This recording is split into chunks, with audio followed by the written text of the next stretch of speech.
छन् र बाँकी कहाँ सबै छन् जाति यहाँ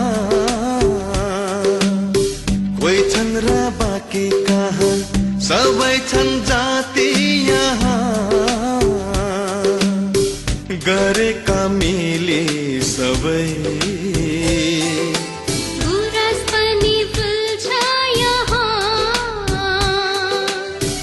एउटै हो सबको रहर बनाऊ यो हाम्रो सहर एउटै हो सबको रहर बनाऊ यो हाम्रो सहर हाम्रो विराटनगर। नमस्ते। टिभी सेटबाट वा अन्य माध्यमहरूबाट मलाई प्रत्यक्ष रूपमा हेरेर बस्नुभएका आदरणीय विद्यार्थी भाइ बहिनीहरू तथा अन्य दर्शकवृन्दहरूमा म सनम खड्का हार्दिक स्वागत गर्दछु। विद्यार्थी भाइ बहिनीहरू, केही दिनदेखि हामी कक्षा 7 को विज्ञान विषय अन्तर्गत फोर्स एन्ड मोसन भन्ने च्याप्टर पढिरहेका थियौँ। त्यस अन्तर्गत विगतको कक्षामा हामीले के पढ्यौँ भन्दाखेरि स्पिडसम्म आएर हामीले विश्राम लिएका थियौँ र आज हामी भेलोसिटीबाट सुरु गर्दैछौँ। त्योभन्दा अगाडि म थोरै तिमीलाई रिकल गराउन चाहन्छु, त्यो पुनरावृत्ति गराउन चाहन्छु कि स्पिड भनेर हामीले के पढेका थियौँ, स्पिड भनेको के हो है त। ल सुरुमा अलिकति रिकल गरौँ। स्पिड केलाई भनिन्छ भन्दाखेरि मैले के भनेको थिएँ भन्दा कुनै पनि मुभिङ अब्जेक्टले पर युनिट टाइममा कति डिस्टेन्स कभर गर्यो त्यो डिस्टेन्स कभर गर्नुलाई के भनिन्छ, स्पिड भनिन्छ। र मैले भनेको थिएँ ध्यानमा राख्नुपर्छ पर युनिट टाइम चाहिँ बिर्सनु भएन। प्रति एकाइ समयमा कति मिटरको डिस्टेन्स दूरी पार गरो, त्यो पार गरेको दूरीलाई प्रति एकाइ समयमा पर युनिट टाइममा कति मिटरको डिस्टेन्स पार गरो, त्यो पार गरेको दूरीलाई डिस्टेन्सलाई नै हामी के भन्छौँ, स्पिड भन्छौँ भनेको थिएँ। र मैले त्यसको एसआई युनिट पनि डिराइभ गरेर देखाएको थिएँ। What is the SI unit of speed? Exactly the SI unit of speed is meter per second, metre प्रति सेकेन्ड। र आज आएर हामी भेलोसिटीको कुरो गर्दैछौँ। भनेपछि के हो त भेलोसिटी भनेको? के स्पिड र भेलोसिटी एउटै हो त? हो। आज यसको बारेमा थोरै डिस्कस गर्दैछौँ र म तिमीहरूको कन्सेप्ट क्लियर पार्छु है। यसको लागि चाहिँ तिमीले आधी घन्टासम्मको यो समय चाहिँ मलाई दिनुपर्ने हुन्छ। ल भेलोसिटी भनेको के हो त भन्दा भेलोसिटी स्पिड नै हो। भेलोसिटी भनेको स्पिडै हो, तर के हो भन्दा speed with direction. Speed with डाइरेक्सनलाई हामी भेलोसिटी भन्छौँ है त।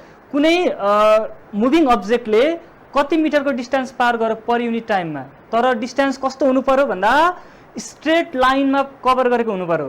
कुनै पनि मुभिङ अब्जेक्टले स्ट्रेट लाइनमा चाहिँ कति मिटरको डिस्टेन्स ट्राभल गर्यो, त्यो ट्राभल गरेको डिस्टेन्सलाई हामी के भन्छौँ, भेलोसिटी भन्छौँ। फेरि यसको डिफिनेसन हेरौँ है त।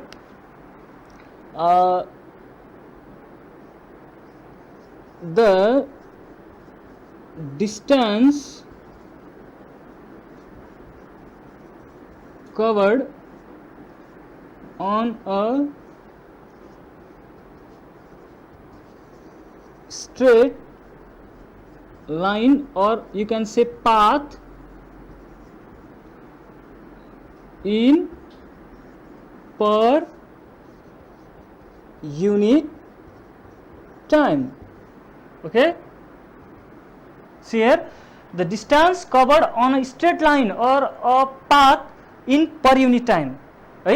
यो नबिर्सिने, पर युनिट टाइम बिर्सिनु भएन। प्रति एकाइ समयमा प्रत्येक सेकेन्डमा कति मिटरको डिस्टेन्स कभर गर्यो। कस्तो डिस्टेन्स भन्दाखेरि स्ट्रेट लाइनको डिस्टेन्स। यहाँ हेर्ने धेरै कुरो छ है। यहाँ हेर्ने डिस्टेन्स कभर गर्नु पर्यो। कस्तो अब्जेक्टले भन्दा मुभिङ अब्जेक्टले। अब रेस्टमा भएको अब्जेक्टले त डिस्टेन्स पक्कै पनि कभर गर्दैन होइन। अब मुभिङ अब्जेक्टले डिस्टेन्स कभर गरेको हुनु पर्यो। र कस्तो डिस्टेन्स भन्दाखेरि स्ट्रेट लाइनमा भएको डिस्टेन्स और स्ट्रेट पाथ, सीधा बाटोमा भएको, सीधा लाइनमा भएको डिस्टेन्स चाहिँ कभर गरेको हुनु पर्यो प्रति एकाइ समयमा, पर युनिट टाइममा। मैले अस्ति पर युनिट टाइमको कुरो गरिसकेको छु है, के हो त्यो भनेको भनेर मैले त्यसको कन्सेप्ट दिइसकेको छु। पर युनिट टाइममा कुनै पनि मुभिङ अब्जेक्टले कति मिटरको डिस्टेन्स कभर गर्यो त्यसलाई नै हामी के भन्छौँ भन्दा भेलोसिटी भन्छौँ। अब यहाँ थोरै दिमाग लाउँ त भाइ बहिनी हो। यहाँ हेर्ने त डिस्टेन्स अन स्ट्रेट लाइन, यसलाई के भनिन्छ? यहाँ हेर्ने त distance on straight line, straight line यसलाई के भनिन्छ? मैले के भनेको थिएँ? डिस्टेन्स अन स्ट्रेट लाइनलाई मैले के भनेको थिएँ योभन्दा अगाडिको च्याप्टरमा? डिस्प्लेसमेन्ट। यहाँनिर त डिस्टेन्स अन स्ट्रेट लाइन भनेको के रहेछ? डिस्प्लेसमेन्ट हो कि होइन? कुनै पनि अब्जेक्टले ट्राभल गरेको डिस्टेन्स, तर कस्तो डिस्टेन्स भन्दा स्ट्रेट लाइनमा ट्राभल गरेको डिस्टेन्सलाई के भनिन्छ? डिस्प्लेसमेन्ट। यसको बारेमा त हामीले पढेका छौँ होइन? कुनै पनि अब्जेक्टले ट्राभल गरेको डिस्टेन्स अन स्ट्रेट लाइन त्यसलाई हामी डिस्प्लेसमेन्ट भन्छौँ।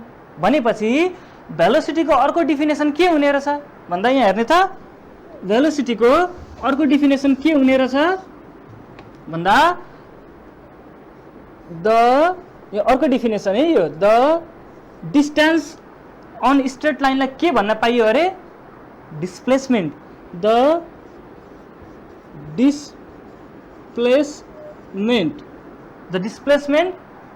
डिस्प्लेसमेन्ट ओके यसले लेखेन है यहाँ ल। द डिस्प्लेसमेन्ट कभर्ड बाई कस्तो अब्जेक्टले? By a moving object. अनि मैले छुटाउनु हुँदैन भनेको थिएँ। के छुटाउनु हुँदैन? In per unit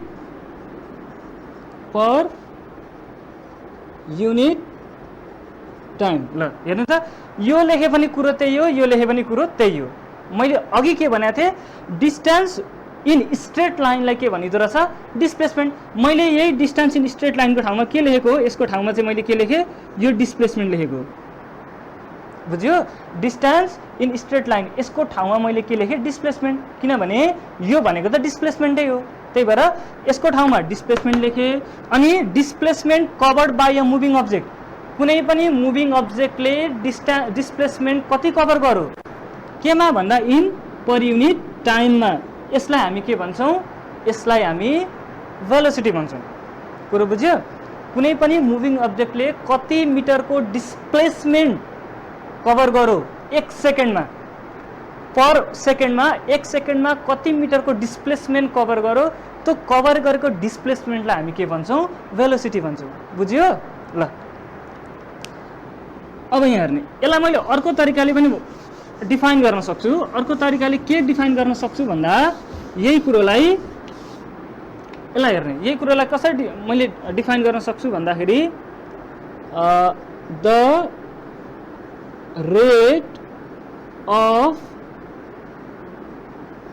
change of displacement. यहाँ हेर्ने the rate of change of displacement भनेको के हो? भेलोसिटी हो। अब यहाँ ध्यान दिने है, तिमीहरूले जहिले याद राख्ने साइन्समा जहाँनेरि रेटको कुरा आउँछ, रेट अफ भन्ने कुरा आउँछ जहाँनेरि, त्यो भनेको जहिले पनि टाइम टेकनले डिभाइड गर्नु है भनेको। बुझ्ने है, साइन्सको कतिवटा टर्महरू हुन्छ त्यो बुझ्यो भने एकदमै सजिलो हुन्छ है। जस्तो भेलोसिटीमा the rate of change of डिस्प्लेसमेन्टको कुरा आयो। मैले अघि भने डिस्प्लेसमेन्ट स्ट्रेट लाइनमा ट्राभल गरेको डिस्टेन्स डिस्प्लेसमेन्ट आउँछ, त्यो जहिले पनि भेलोसिटीमा मात्रै हुन्छ। बुझ्यो? जहिले पनि साइन्समा रेट अफको कुरा आउने बित्तिकै के हो भन्दा रेट अफ भनेको चाहिँ टाइम टेकनले डिभाइड गर्नु है भनेको। अब हेर त यसको फर्मुला के हुने रहेछ त भन्दा भेलोसिटी यो फर्मुला के रहेछ त भन्दा भेलोसिटी भनेको के हो? रेट अफ भनेपछि टाइम टेकनले डिभाइड गर्नु परेको परेन? टाइम टेकनले डिभाइड गर्नु पर्यो। टाइम टेकनले डिभाइड गर्नु पर्यो। ओके, अब टाइम टेकनले डिभाइड गर्ने तर केलाई गर्ने? यहाँ हेर्ने त रेट अफ भनेको के रहेछ? रेट अफ भनेको टाइम टेकनले डिभाइड गर्नुलाई के भनिन्छ? रेट अफ भनिन्छ भने टाइम टेकनले केलाई डिभाइड गर्ने भन्दा टाइम टेकनले केलाई गर्ने? चेन्ज अफ के हो? डिस्प्लेसमेन्टलाई।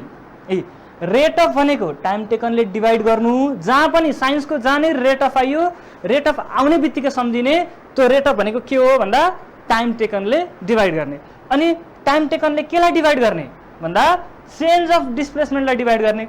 एन्सर नै भनेको छ केलाई डिभाइड गर्ने भन्दा चेन्ज अफ डिस्प्लेसमेन्ट। बुझ्यो? भनेपछि भेलोसिटी भनेको के रहेछ? Change of displacement divided by time taken. यसलाई कसरी भन्ने? द रेट अफ भन्ने बित्तिकै के आयो? टाइम टेकन आयो कि आएन? हो, the rate of change of displacement which is equal to velocity. कति सजिलो, बुझ्यो? ल अब यसको पनि म एसआई युनिट लेख्छु है त यहाँ हेर्ने। What is the SI unit of velocity? ल मलाई सबैले भन्ने त स्पिडको एसआई युनिट के थियो? एक्ज्याक्टली, स्पिडको SI unit metre per second थियो भने भेलोसिटीको पनि त्यही हो। यहाँ हेर्ने भेलोसिटी मैले भीले लेखेँ है, भीले डिनोट गरेँ। Velocity is equal to change of displacement which is divided by time taken. अब हेर्ने त चेन्ज अफ डिस्प्लेसमेन्ट, डिस्प्लेसमेन्ट भनेको के हो? Displacement, what is displacement? Displacement means distance, distance in E. Displacement भनेको के हो? Distance in straight line. What is distance? Distance के हो? लेन्थ होइन त? कति सजिलो हेर त। डिस्प्लेसमेन्ट भनेको distance in straight line, distance भनेको के हो? लेन्थ हो। कस्तो लेन्थ? कुनै दुईवटा पोइन्ट बिचको लेन्थ। अनि what is the SI unit of length? That is metre. भनेपछि डिस्प्लेसमेन्टको पनि एसआई युनिट के हुँदो रहेछ? मिटर हुँदो रहेछ। अनि we know that the SI unit of time taken is second. Therefore the SI unit of velocity is के रहेछ? यहाँ हेर्ने त मिटरलाई केले डिनोट गरिन्छौँ हामी? जस्तो किलोग्रामलाई केजी, मिटरलाई के एम डिवाइडेड बाई सेकेन्डलाई एस। देयरफोर यसलाई के लेख्न पाइयो? मिटर डिवाइडलाई कसरी भनेको छु मैले अस्तिको क्लासमा? डिवाइडलाई कसरी लेख्ने? मिटर डिवाइडलाई के पढ्ने? Per second. Metre per second which is metre per second. कसरी पढ्ने? Metre per second. यसको अर्थ के हो? यहाँ हेर्ने त एक सेकेन्डमा कति मिटरको डिस्प्लेसमेन्ट डिस्टेन्स आयो भने त फेरि स्पिड भइहाल्यो नि होइन? एक सेकेन्डमा कति मिटरको डिस्प्लेसमेन्ट कभर गर्छ? 1 सेकेन्डमा कति मिटरको डिस्प्लेसमेन्ट कभर गर्छ? त्यसलाई नै हामी के भन्छौँ? भेलोसिटी भन्छौँ। बुझ्यो? ल बुझ्यो होइन त? स्पिडको पनि SI unit metre per second, भेलोसिटीको पनि SI unit same metre per second छ। बुझ्यो होइन त?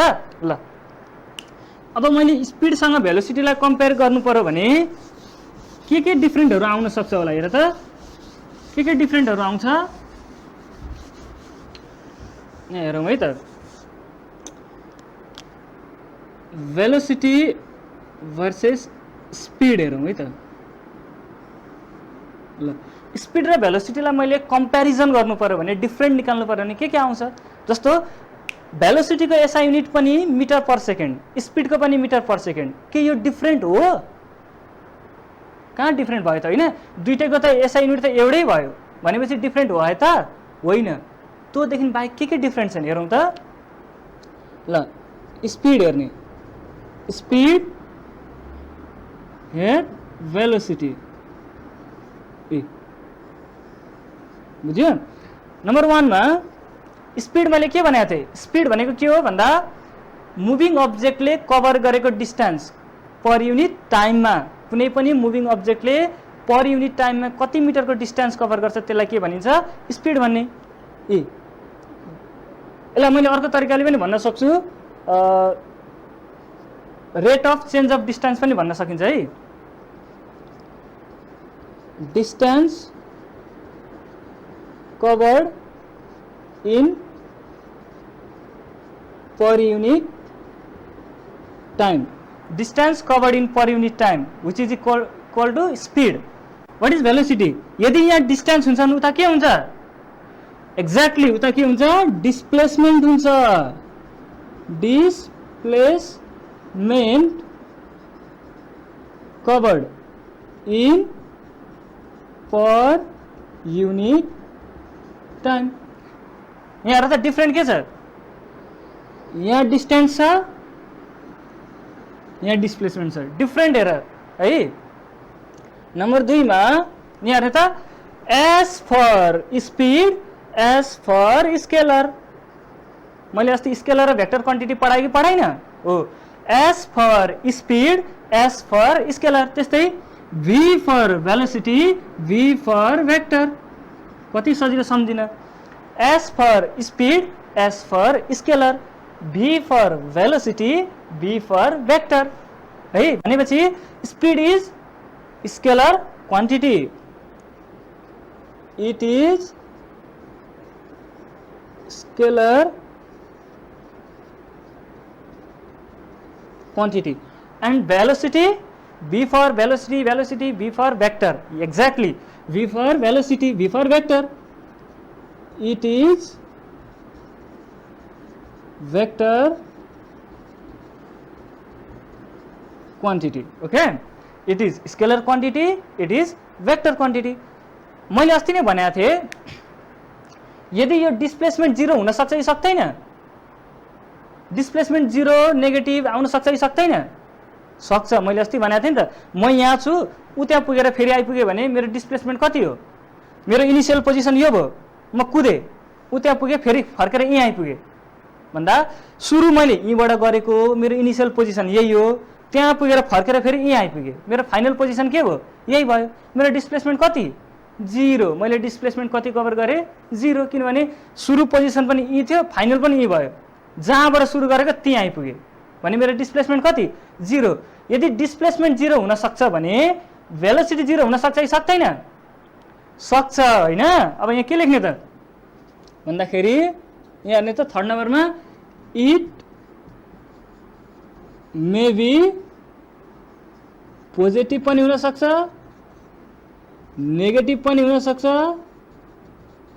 और 0 यो के हुँदो रहेछ पोजिटिभ पनि हुन सक्छ पोजिटिभ पनि हुन सक्छ नेगेटिभ पनि हुन सक्छ वा 0 अहिले मैले भने जस्तो खुर्र कुदेर आए यहाँ आइपुगे भनेपछि 0 है तर स्पिड जहिले पनि के हुन्छ स्पिड त डिस्टेन्स हो डिस्टेन्स जहिले पनि के हुन्छ एक्ज्याक्टली डिस्टेन्स जहिले पनि पोजिटिभ हुन्छ इट always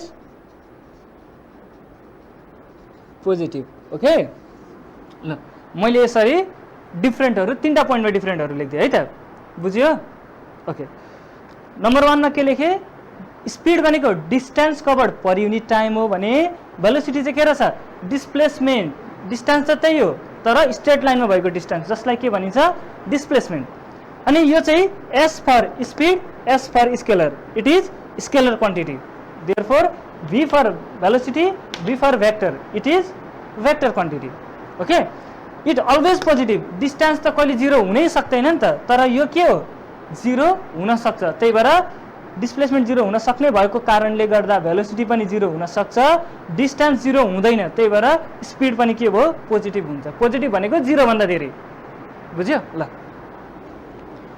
यो बुझिसक्यो है त तिमीहरुले बुझौ भनेर मैले विश्वास गरे है त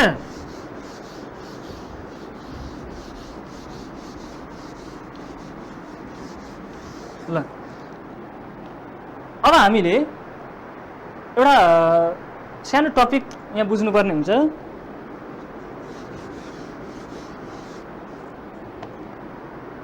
जसलाई हामी भन्छौं युनिफर्म एन्ड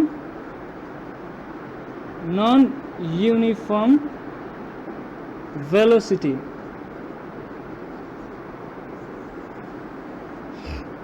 जसलाई हामी uniform and non uniform velocity भन्छौं अब अलिकति तिमीहरुले इमेजिन गरिसक्यो भने युनिफर्म भनेको के हो नन युनिफर्म भनेको के हो जसले बुझिसक्यो भेरी गुड जसले बुझेको छैन अब बुझ्छ है त नम्बर 1 मा हेर्ने त मैले लेखे युनिफर्म भेलोसिटी भेलोसिटी भनेको त थाहा छ स्ट्रेट लाइनमा कभर गरेको डिस्टेन्स युनिफर्म भनेको के हो भन्दा युनिफर्म भनेको सुन्ने साइन्समा तिमीहरुले अघि मैले भने जस्तै यहाँ सम्झिने साइन्समा अघि मैले के भनेको थिए जहाँ रेट अफ भनेर आएको छ त्यो भनेको जहिले पनि टाइम टेकनले डिभाइड गर्नु है भनेको भने साइन्समा जहाँनेरि युनिफर्म आयो, युनिफर्म भनेको के हो? चेन्ज नहुनु, कन्स्ट्यान्ट। कन्स्ट्यान्ट भन्न खोजेको चेन्ज नआउनु, समान गतिमा क्या, एउटै समान गतिमा हिँड्नु, समान गतिमा, समान गति भनेको है त। गति भनेको भेलोसिटी, युनिफर्म भनेको समान, एकै नास भनेको क्या, एकै नासमा कुदिराख्नु। गाडी चाहिँ सधैँ एउटै स्पिडमा एउटै भेलोसिटीमा कुदिराख्नु, त्यसलाई के भनिन्छ? युनिफर्म भेलोसिटी भनिन्छ है। अब यहाँ हेर्नु, यसको डिफिनेसन हेरौँ है त। युनिफर्म भनेको त बुझ्यो नि त। युनिफर्म भनेको के रहेछ? कन्स्ट्यान्ट, चेन्ज नहुने, चेन्जै नहुने। अब के चेन्ज नहुने? चेन्ज चाहिँ के नहुने भन्दा एक्ज्याक्टली चेन्ज के नहुने भन्दा चेन्ज चाहिँ यो भेलोसिटी चाहिँ चेन्ज नहुने, बुझ्यो? युनिफर्म भनेको एकै नास, कन्स्ट्यान्ट। तर के कन्स्ट्यान्ट हुनु पर्यो भन्दा भेलोसिटी। के चेन्ज हुनु भएन भन्दा भेलोसिटी चेन्ज हुनु भएन, बुझ्यो? ल यसको डिफिनेसन हेरौँ है त।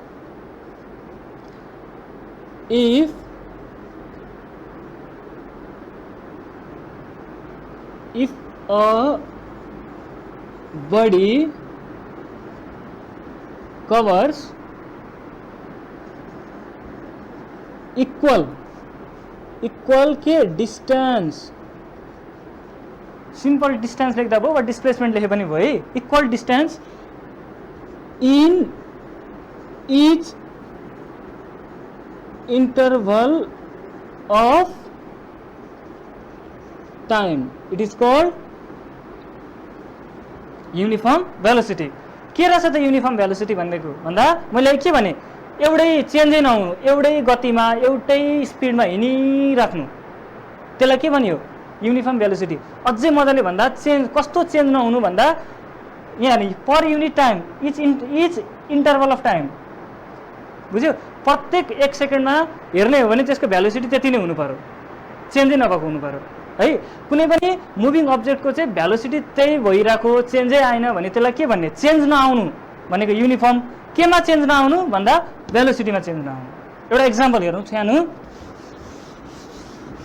यहाँ हेरौँ है त एउटा सानो एक्जाम्पल। जस्तो यहाँ एउटा गाडी छ अरे, ए भन्ने गाडी। अब यो time interval 1 second, 2 second, 3 second, 4 second. यो अहिले मानिलिउँ 4 मिटर पर सेकेन्डको स्पिडमा कुदिरहेछ। यो अहिले चाहिँ 4 मिटर पर सेकेन्डको स्पिडमा भेलोसिटीमा कुदिरहेछ भने अब 2 सेकेन्ड पछाडि पनि यसको कति आउनु पर्यो स्पिड? यति नै हुनु पर्यो। 3 सेकेन्ड पछाडि पनि यति नै हुनु पर्यो। 4 सेकेन्ड पछाडि पनि यति नै हुनु पर्यो। यो गाडीको प्रत्येक चोटिको स्पिड कति हुनु पर्यो? त्यही हुनु पर्यो। सुरुमा 4 मिटर पर सेकेन्ड थियो, अर्को सेकेन्डमा गयो त्यति नै भयो, अर्को सेकेन्डमा गयो त्यही नै भयो, अर्को सेकेन्डमा गयो त्यही नै भयो। यहाँ यसो विचार गर त, यो प्रत्येक टाइम इन्टरभलमा यसको स्पिड, यसको भेलोसिटी कहीँ चेन्ज आयो? फो कहीँ चेन्ज आयो? आएन नि त। कहीँ चेन्ज नआउनु भनेको चाहिँ के हो त? युनिफर्म हुनु। के युनिफर्म भयो? मिटर पर सेकेन्ड, के को एसआई युनिट? भेलोसिटी। के भयो? युनिफर्म भेलोसिटी भयो। कहीँ चेन्ज आएन नि त, डिस्टेन्समा कहीँ चेन्ज आएन भने त्यो चाहिँ युनिफर्म भेलोसिटी भयो। कुरो बुझ्यो? यदि डिस्टेन्समा चेन्ज आयो भने के भन्ने? Non uniform velocity. मलाई थाहा छ तिमीहरूले बुझिसक्यौ है त। युनिफर्म भनेको चेन्ज नआउनु, कन्स्ट्यान्ट त्यही स्पिडमा हिँडिराख्नु, अनि नन युनिफर्म भनेको चाहिँ प्रत्येक सेकेन्डमा चेन्ज आउँदै जानु। यहाँ 4 भने यहाँ 5, 5 भने यहाँ 6, त्यसरी चेन्ज आउँदै जानु, त्यसलाई नन युनिफर्म भेलोसिटी भनिन्छ। बुझ्यौ? आज हामीले के पढ्यौँ? भेलोसिटीको बारेमा पढ्यौँ, त्यसको डिफिनेसन हेऱ्यौँ, त्यसको एसआई युनिट भनेको के रहेछ? मिटर पर सेकेन्ड, मिटर प्रति सेकेन्ड रहेछ, त्यो जान्यौँ कसरी आयो, त्यसको फर्मुला हेऱ्यौँ, rate of change of displacement भनेर। त्यसपछि हामीले युनिफर्म र नन युनिफर्मको कुरो गऱ्यौँ। युनिफर्ममा के हुन्छ? प्रत्येक सेकेन्डमा, इच इन्टरभल अफ टाइममा, प्रत्येक इन्टरभल अफ टाइममा हेर्ने त यसको स्पिड कहीँ चेन्ज भयो त? भएन। यो चाहिँ युनिफर्म भयो। युनिफर्म एउटै गतिमा हिँडिराख्नु। नन युनिफर्म भनेको चाहिँ इच इन्टरभल अफ टाइममा चाहिँ त्यसको भेलोसिटी चाहिँ चेन्ज हुनु। यहाँ 4 छ भने अर्कोमा 5, अर्कोमा 6, अर्कोमा 7 हुँदै जानु। ल आजको क्लास बुझ्यो होला भन्ने मैले आशा गरेको छु। यति भन्दै, यति कुरा बुझाउँदै म तिमीहरूबाट बिदा हुन चाहन्छु। हस्त, धन्यवाद।